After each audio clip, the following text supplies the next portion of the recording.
की पॉलिसी पर भी कैबिनेट की मोहर लगी है। अब सरकारी विज्ञापन मिल सकेंगे जो डिजिटल मीडिया जो है उसके लिए भी। और ये तमाम जो है महत्वपूर्ण फैसले हुए हैं। क्या कुछ फैसले हुए हैं आपको हमने बताया, एक बार फिर से हम आपको बता देंगे। तकली मध्यम सिंचाई परियोजना कोटा को लेकर भी फैसला हुआ है। सुशांत पारीक हमारे ब्यूरो चीफ ज्यादा जानकारी के साथ जुड़ रहे हैं। सुशांत, कई महत्वपूर्ण फैसले नजर आ रहे हैं और क्या क्या कुछ हुआ इस बैठक में?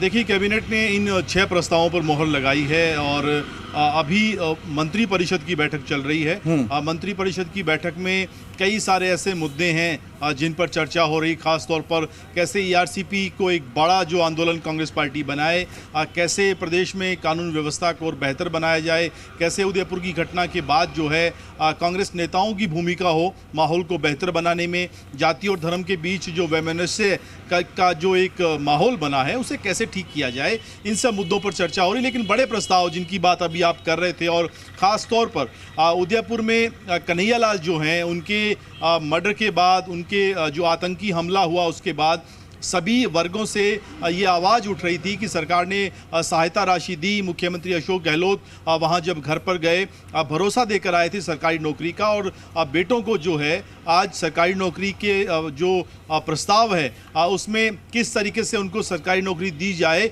इसमें संशोधन, उसमें छूट कैसे मिले, उस पर मंजूरी दे दी है। यानी राज्य सरकार अब कन्हैयालाल के बच्चों को जो है, बेटों को सरकारी नौकरी देगी और उस परिवार के लिए ये एक बड़ी राहत की बात होगी। हालांकि कन्हैयालाल के जाने की जो क्षति है उसकी भरपाई नहीं हो सकती किसी भी तौर पर, किसी भी रूप में, किसी भी सूरत में, लेकिन फिर भी सरकार अपनी तरफ से एक वेलफेयर स्टेट के नाते कहें, संवेदनशील सरकार के नाते कहें, जो मदद कर सकती है उस दिशा में काम कर रही है। और एक बड़ा फैसला राजस्थान सरकार का निश्चित तौर पे उन दोनों बच्चों के नौकरी लगने से उस परिवार को संबल मिल सकेगा। एक बड़ा फैसला जो है वो है राजस्थान में अभी तक डिजिटल पॉलिसी नहीं बनी हुई थी DIPR की, उसको आज मंजूरी मिली है। यानी जो सोशल मीडिया पर, खास तौर पर वेब पोर्टल जो हैं, वेबसाइट जो हैं, अब बड़ी संख्या में ऐसे हैं जिनको आर्थिक तौर पर सरकार से मदद नहीं मिल पाती, विज्ञापन नहीं मिल पाते, उनके लिए एक अच्छी खबर कि अब उनको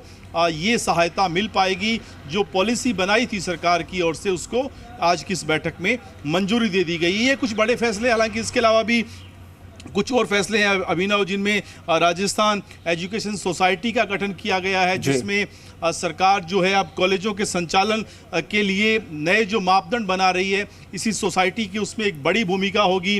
डूब क्षेत्र में सरकारी भूमि पर बसे जो लोगों के पुनर्वास के लिए अभी तक जो व्यवस्था थी वो एक मुश्त मुआवजा नहीं मिल पाता था, टुकड़ों में राशि मिलती थी, जिससे दिक्कत आती थी, परेशानी आती थी, वो राशि अब एक मुश्त मिलेगी। उस फैसले पर भी सरकार ने आज की इस बैठक में मोहर लगा दी है। चलिए, शुक्रिया सुशांत तमाम अपडेट्स के लिए।